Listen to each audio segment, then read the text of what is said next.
And what's been the situation there, Anna?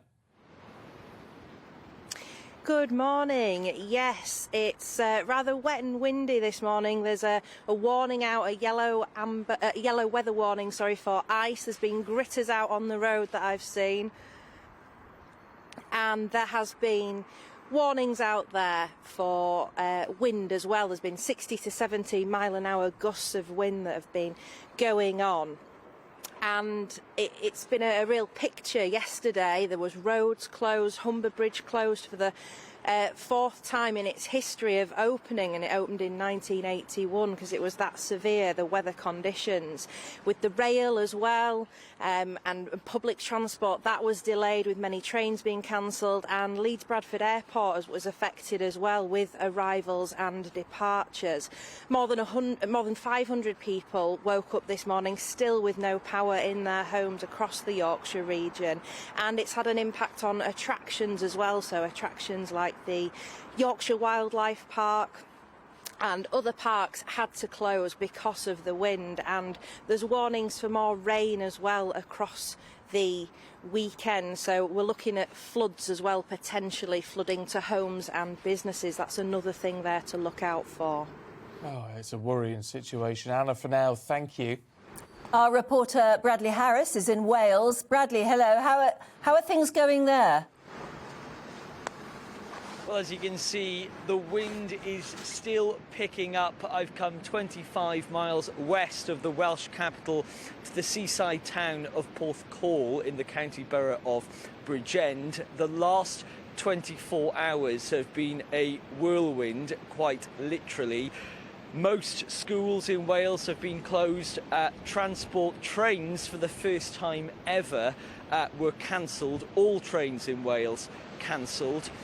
2 lorries overturned on the M4 motorway, and certainly here in Porthcawl, people have been experiencing huge gusts of wind. A record gust of 92 miles an hour was seen just off the Pembrokeshire coast yesterday. Here in Porthcawl, though, just a bit further up the seafront, there are still houses with sandbags on the front to prevent big waves coming over and stretching into people's homes. Many residents across South Wales have seen roofs being ripped off, big trees fallen over. It's certainly been a dramatic picture here in South Wales. At the moment, the Severn Bridge, the M48 Severn Bridge, is still closed. Inspectors are going to be taking a look at that later this morning and decide whether it's still safe to open the bridge. The Prince of Wales Bridge is open, though, and bridge operators say that this is the first time since the second bridge was opened in 1996 that both bridges yesterday had to close.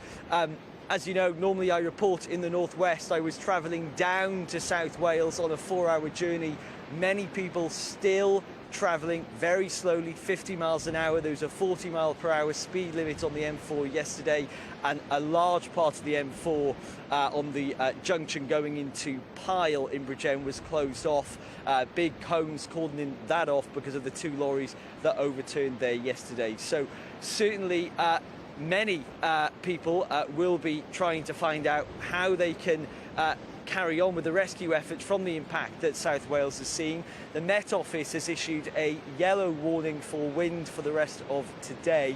Yesterday, of course, they experienced a very rare red weather warning, which, as we know, is a risk to life. That ended at 12 o'clock yesterday afternoon. That then changed to an amber warning that then finished at 9 o'clock last night. We're expecting 40 mile an hour winds later this morning that will last for about 4 to 5 hours from around 8 or 9 o'clock this morning. So we're still not at the end of this yet. Expect many more gusts of wind to come, but the worst of it is over.